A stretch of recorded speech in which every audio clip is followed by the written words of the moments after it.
Amigos míos, bienvenidos a bordo de este viaje de historias. Y hoy vamos a hacer una travesía por una de las obras más espectaculares de toda la historia, considerada obra cumbre, perfecta.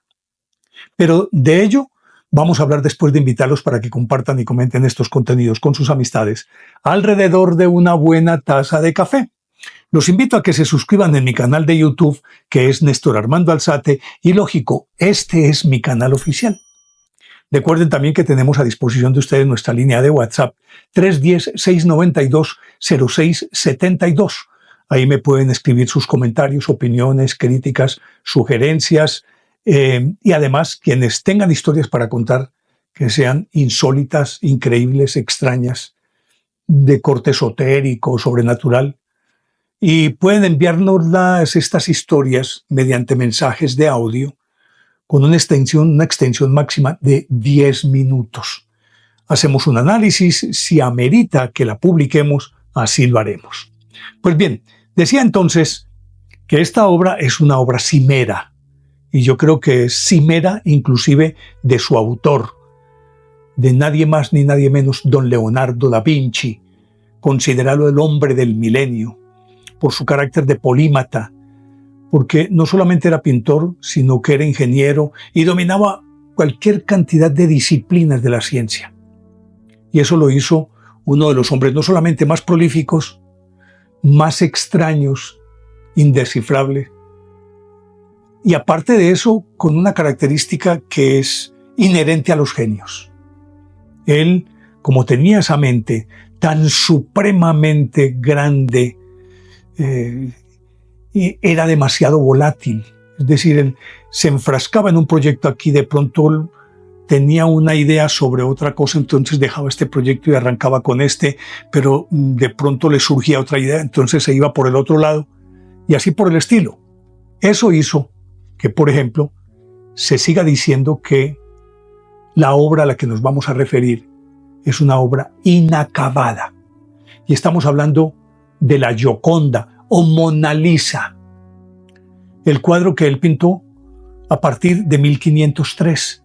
Estaba sobre una tabla de álamo de 77 centímetros de alta por 53 de ancho.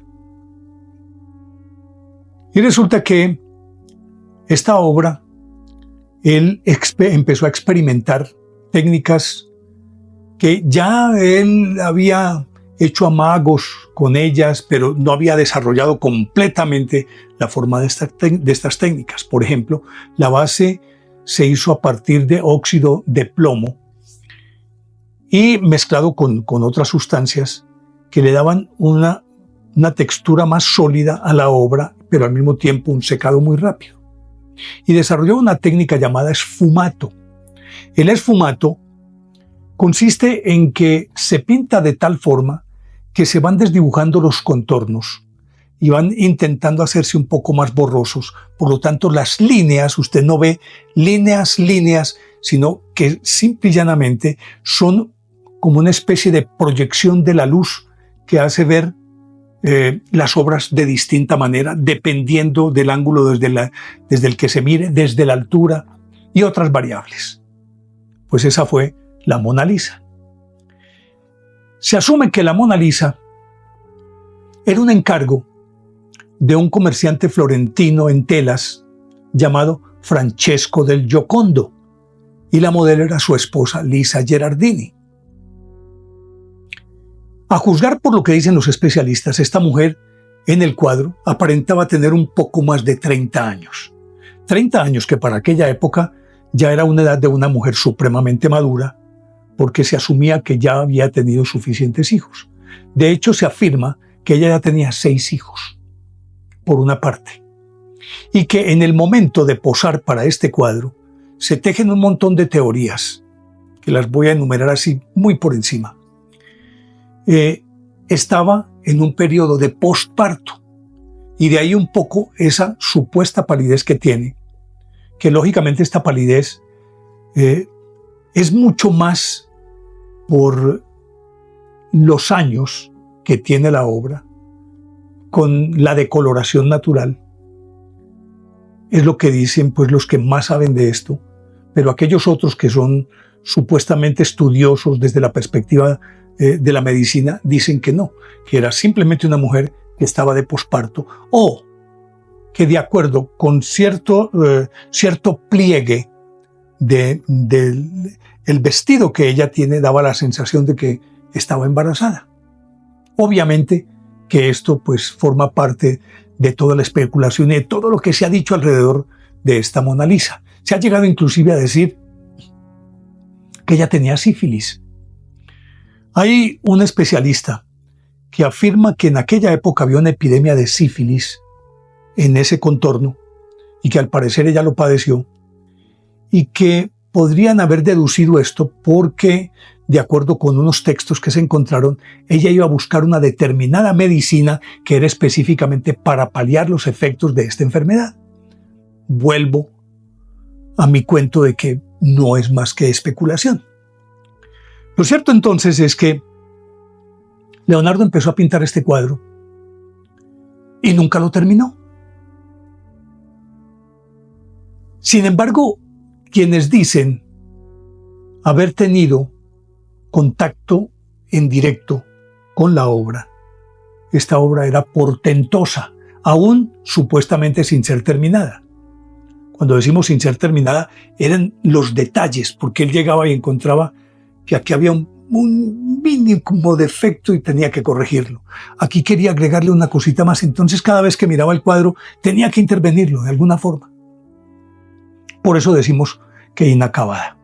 Pues entonces, resulta que lo extraño de esto es que si era una figura, si era una obra inacabada, ¿cuál sería el sentido de haberla pintado para el Giocondo? Porque si era inacabada y él siempre la tuvo con él, nunca la entregó. No cumplió con el encargo. O aparece entonces la otra hipótesis, que no fue una, sino que fueron varias versiones de la Mona Lisa. Por lo menos se habla de tres. Una que podría estar en la casa de un señor de apellido Pulitzer, que la compró en los años 50 y que decía que era la genuina Mona Lisa. Y la otra que está en el Museo del Prado en España. Y la cuestión es que ellas tienen un patrón y una identidad perfecta y difieren en rasgos y en detalles muy pequeños, la una de la otra. Pero quiero, como para que nos formemos una idea, leer lo que escribió Giorgio Vasari, que era un gran pintor, pero al mismo tiempo era crítico de arte. Fue coetáneo de Leonardo da Vinci y se dice que pudo ver la obra y que, de acuerdo con lo que él observó, escribió posteriormente lo siguiente, pónganle cuidado. Todo aquel que quisiera ver en qué medida puede el arte imitar a la naturaleza, lo podría comprender en su cabeza de la Gioconda, porque en ella se habían representado todos los detalles que se pueden pintar con sutileza. Los ojos tenían ese brillo y ese lustre que se pueden ver en los reales, y a su alrededor había esos rosáceos lívidos y los pelos que no se pueden realizar sin una gran sutileza. La nariz, con todas esas aperturas rosáceas y tiernas, parecía de verdad. La boca, con toda la extensión de su hendidura unida por el rojo de los labios y lo encarnado del rostro, no parecía color sino carne real. En la fontanela, en esta parte, en la fontanela de la garganta, si se miraba con atención, se veía latir el pulso. Y en verdad se puede decir que fue pintada de una forma que hace estremecerse y atemorizar a cualquier artista valioso. Eso escribió Giorgio Vasari. Y si esta perspectiva viene de otro pintor renombrado y de un crítico de arte, necesariamente lo que describe tiene que ser consecuente con la realidad de esa obra. Sin embargo, y aquí es donde se abre el camino para pensar que fueron varias monas lisas. Porque él dice, miren lo que dice, se han representado todos los detalles que pueden pintar. Los ojos tenían el brillo, ese lustre, y los pelos que no se pueden realizar sin gran sutileza. Cuando habla de pelos, se está refiriendo a que él afirmaba que pongámoslo en términos de vellos, de las cejas, que se podía ver hasta el poro del que salía cada vello. Y en la dirección que tiende por naturaleza, el pelillo que está ahí, hacia donde tiende, que era perfecto, decía Vasari. No obstante, aparece entonces aquella otra versión, según la cual estaría en el Museo del Prado y se llama la Mona Lisa del Prado. Y en esta Mona Lisa sí se puede ver delineadas las cejas, perfectamente delineadas. Y se pueden ver pestañas. Pero resulta que en aquella obra que reposa en el Museo del Louvre en París, no tiene pestañas, no tiene cejas. Entonces aquí dicen, tenían que ser diferentes. Por lo demás, el paisaje que hay atrás también difiere un poco.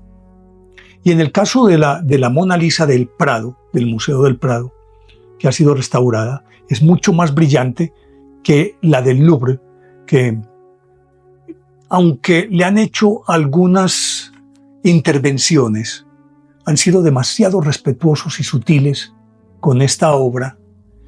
Y básicamente, más allá es que le han echado tengo entendido, unas capas de barniz, no sé, algo así por el estilo, pero nada más. Y entonces, en esta del Prado, sí se ven las cejas y se ven las pestañas.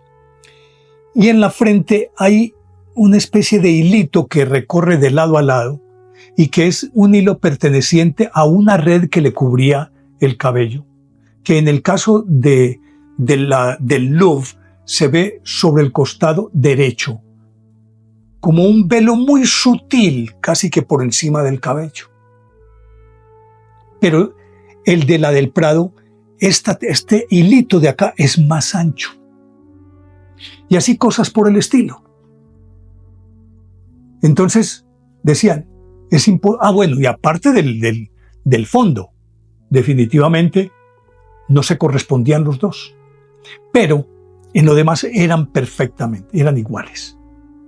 En la del Prado se ve donde se entrecruzan las manos, porque ella tiene las manos en esta posición, sobre un apoyabrazos. Y en la del Prado se ve las características de la silla sobre la que está apoyada, mientras que en la del Louvre se ve, pero tiene que dedicarse uno detalladamente a mirar parte de esa silla que es mucho más oscura.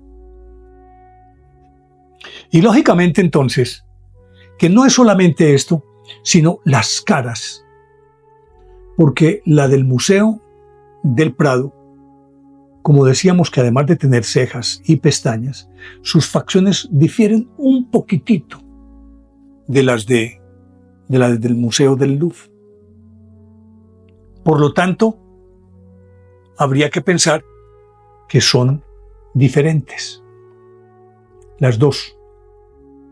Y básicamente nos centramos en estas dos, porque la otra, la que estuvo en Londres y pertenece ya a una fundación, es un poco menos sutil que estas de las que estamos hablando. La del Museo del Prado se le alcanzan a ver las uñas de las manos. Las del Museo del Louvre no se le ven las uñas y los dedos todos son espatulados, dedos alargados. Y empiezan como esas pequeñas diferencias para indicar que son dos versiones distintas. Y según los estudios, al parecer, ambas versiones fueron pintadas al mismo tiempo. Y dicen los especialistas que la del Museo del Prado se ve la intervención de Leonardo da Vinci de una manera prominente. Pero también dicen ellos que pudo haber otras manos. Una de ellas podría ser el que fue el gran amor de Leonardo, su amante, 25 años, Gian Giacomo Caprotti, que lo conocían como el Salai, que él pudo haber metido la mano ahí, el Salai. Y otro de apellido Celni, que eran los dos, digamos, los dos discípulos predilectos de este señor, Leonardo. Y por lo tanto, entonces, según eso, la del Prado no sería la genuina, sino que al ser pintada de manera paralela, la una serviría casi que como de boceto o de primera versión, como de ensayo o cosas por el estilo. Y entonces esta, que se supone era la del Prado y que la modelo, sus facciones difieren un poquito del Louvre, sería esa Lisa Gherardini. Y esa sería la que le entregó Leonardo a Francesco del Giocondo. Y quién sabe por cuáles vueltas, tal vez un pintor de apellido Pompey, no sé cómo, la trajo a España, estuvo durante algún tiempo de un sitio a otro hasta que fue al Museo del Prado. Y es esa la que le habrían entregado a Francesco del Giocondo. Entre tanto, esta que era la obra encargada, tal vez despertó en Leonardo ese deseo de perfección y entendió que aquella otra era para hacer una obra, diríamoslo, una obra irrepetible, pero al mismo tiempo, obviamente, era de experimentación. Y ahí viene la pregunta entonces, si aquella mujer que se veía que había pasado de los 30, que podría estar en un periodo de posparto o que podía estar en estado de gestación, realmente si era o no Lisa Gherardini. Aunque todo esto que estoy diciendo forma parte de los estudios que han hecho y sobre los cuales no existen conclusiones que sean suficientemente contundentes para afirmar que lo que están diciendo era así.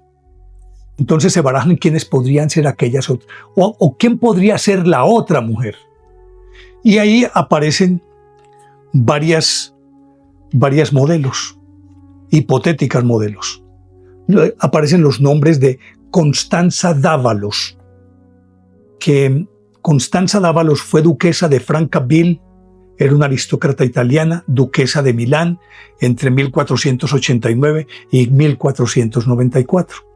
Pero se barajan también los nombres de Isabel de Este, creo que esto vendría a ser de Ferrara, algo así por el estilo. Otra sería Catarina Sforza, de la familia de Ludovico Sforza, en Milán. O Isabel de Aragón, podría estar entre estas mujeres, pero se inclinan más hacia Constanza d'Avalos. Por lo tanto, no existe certeza de en efecto fue Lisa Gherardini. Pero aparece entonces otro especialista y dice, no, es que las dos, y se fusionaron los nombres, pero son distintas. Una es la Gioconda, la que le entregaron a Francesco del Giocondo, y la otra es la Mona Lisa, que sería la que está en el Museo del Louvre. Después de decir pues todas estas cosas, que yo creo que forman parte del conocimiento de lo que es la obra, tendríamos que centrarnos ya en unas características muy particulares.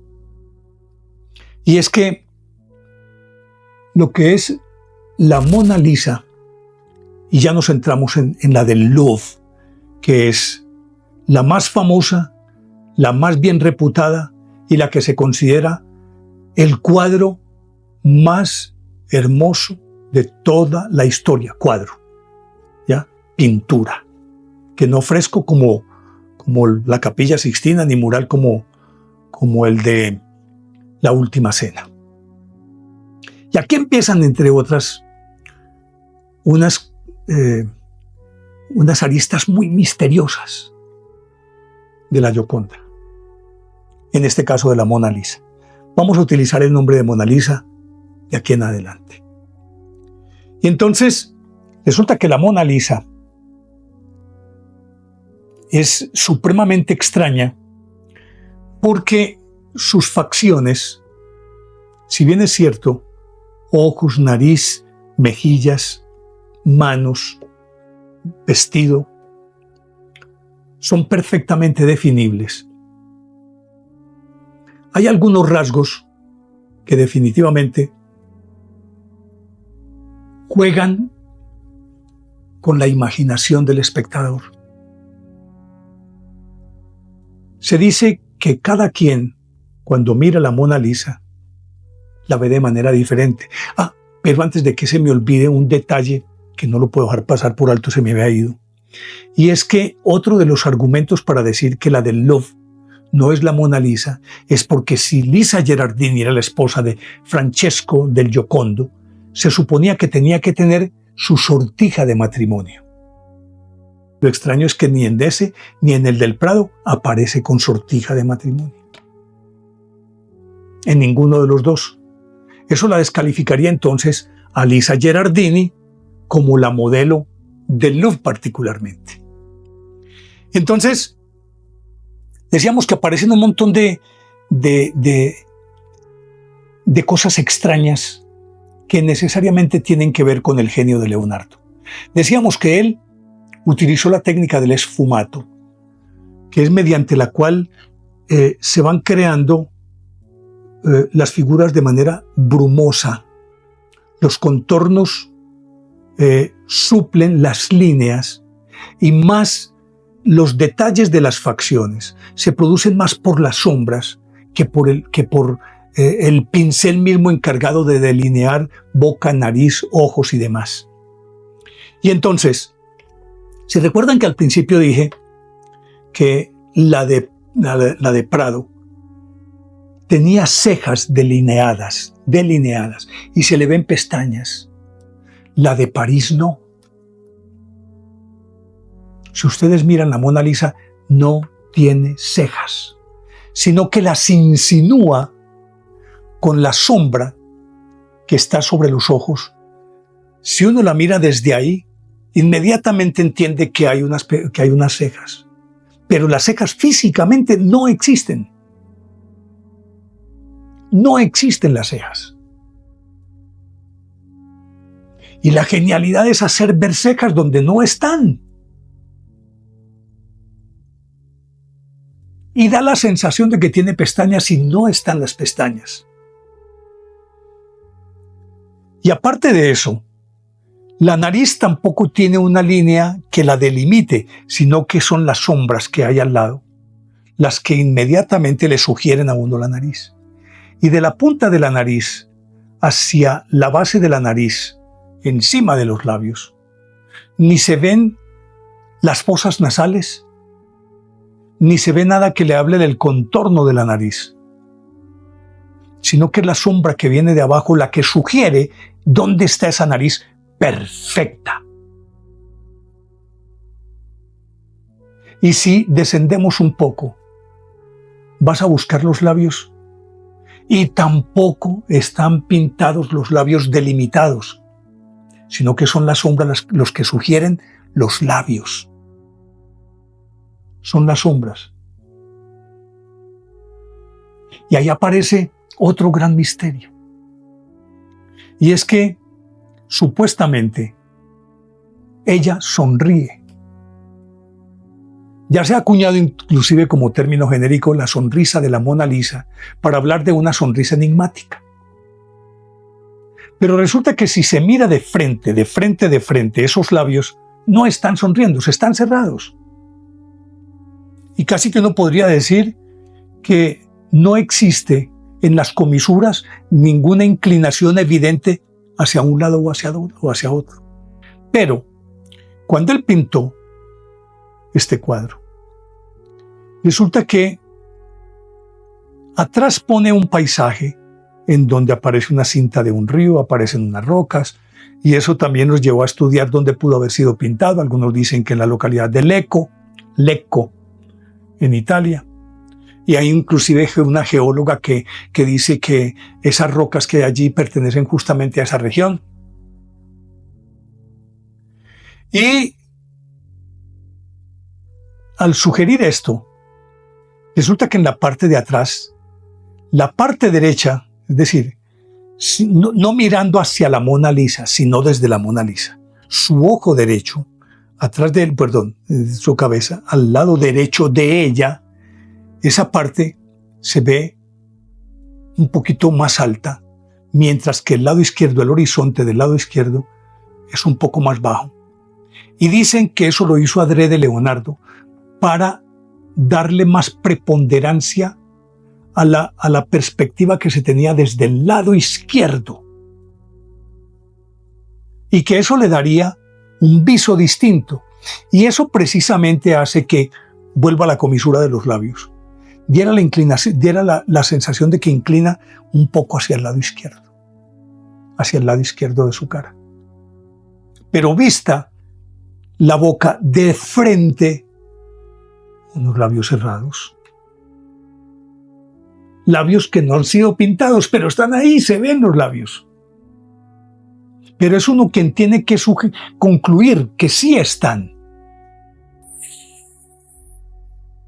Sin embargo, está sonriendo. Es una sonrisa que no existe, pero sí existe. Pero cuando se mira así de frente, no se ve esa sonrisa. Pero si se mira desde un costado, se alcanza a ver un poco esa inclinación. Y dice una especialista, Livingstone, que lo tengo aquí, esta amiga, Margaret Livingstone, dice que la sonrisa es una ilusión que aparece y desaparece debido a la peculiar manera en que el ojo humano procesa las imágenes. Da Vinci pintó la sonrisa, estoy leyendo, de la Mona Lisa usando unas sombras que vemos mucho mejor con nuestra visión periférica. Por eso, para verla sonreír, hay que mirar hacia los ojos de ella o hacia otra parte de la cara, y ahí sí se puede ver perfectamente la sonrisa.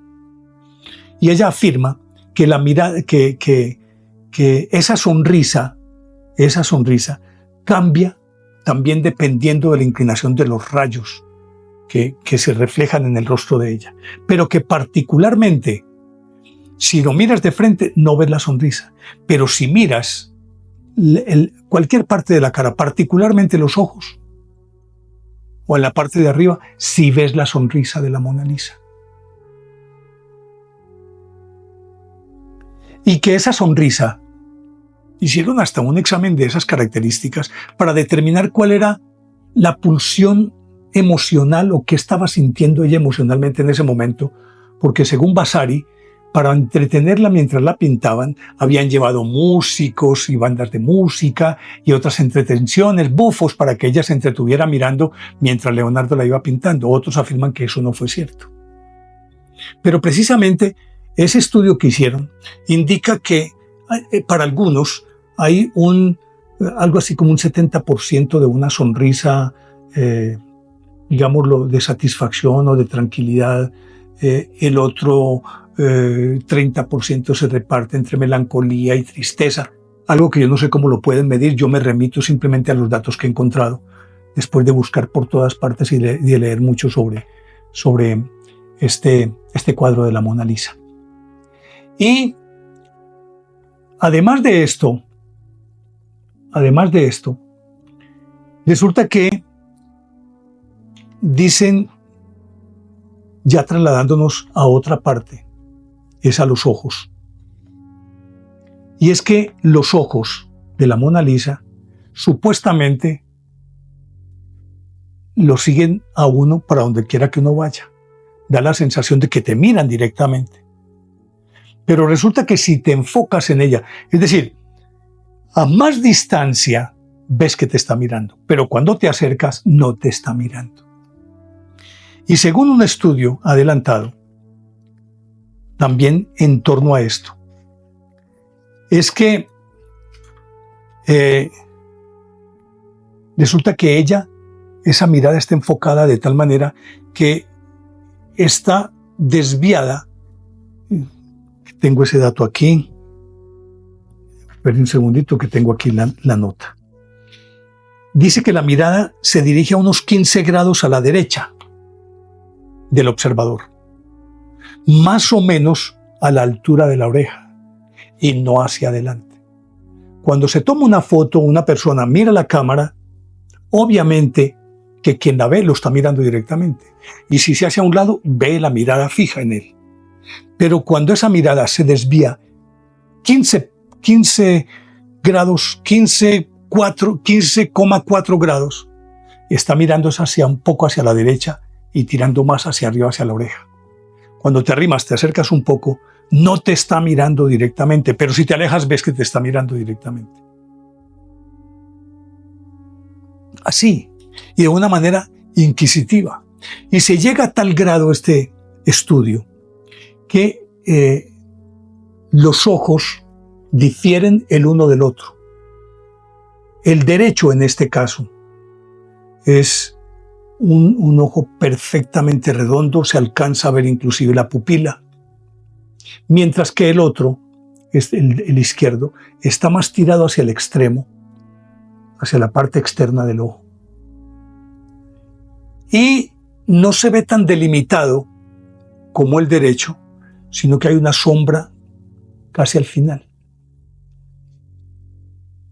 Y resulta que esto, ya hicieron un examen también de Leonardo. Él sufría de un problema que se llama estrabismo.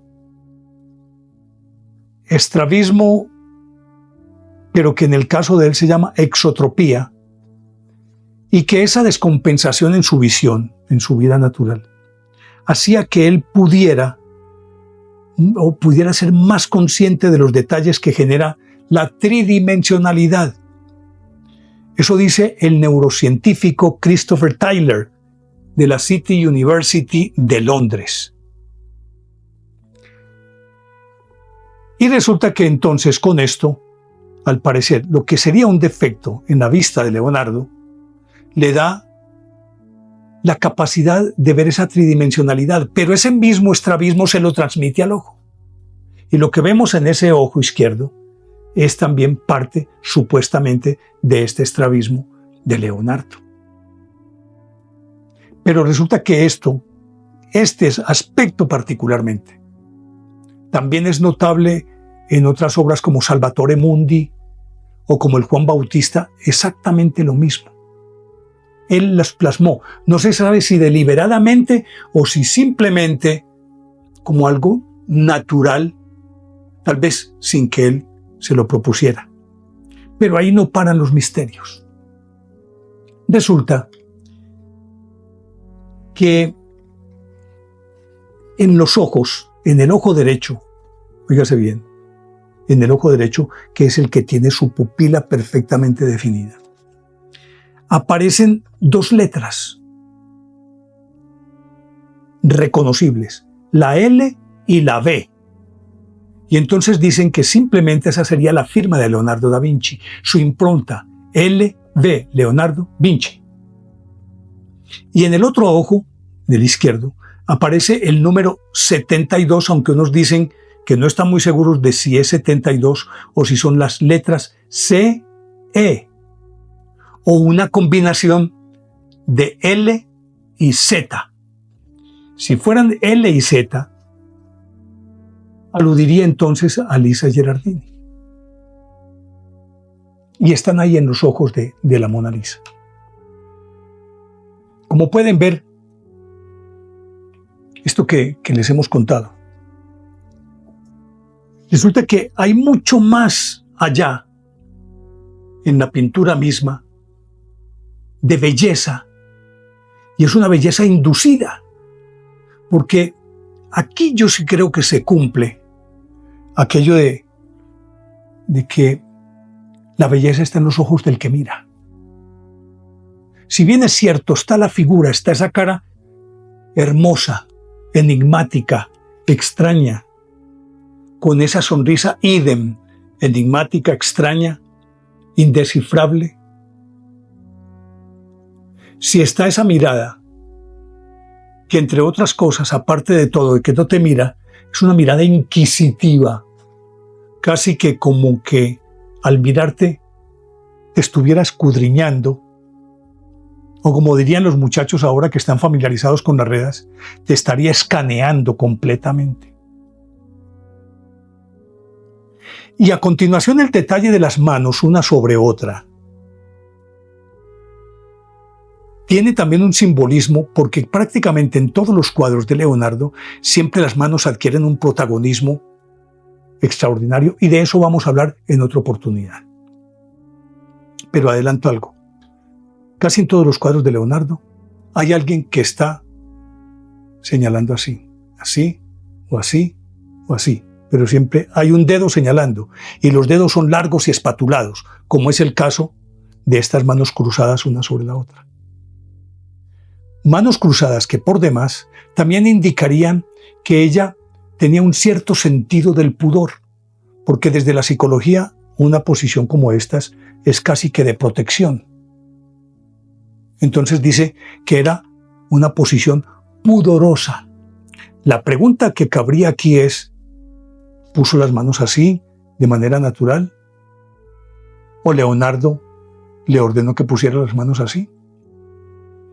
Y las manos, obviamente, que en los dos cuadros de los que hemos hablado están de esta manera. Se supone que Leonardo, por cuestiones de su composición, debió decirle que pusiera las manos así.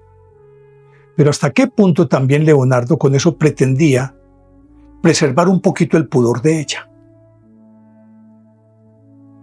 Y aquí viene la última parte, y es que hay quienes afirman que todos estos misterios, todas estas cosas, eran mensajes que quería enviar Leonardo para hablar de sí mismo, porque de acuerdo con una composición que hicieron en computador y demás, resulta que algunos llegan a afirmar que en vez de Constanza Dávalos, o de Isabel de Aragón, o de Beatriz de Este, o Lisa Gerardini, el modelo habría sido él, sería un autorretrato.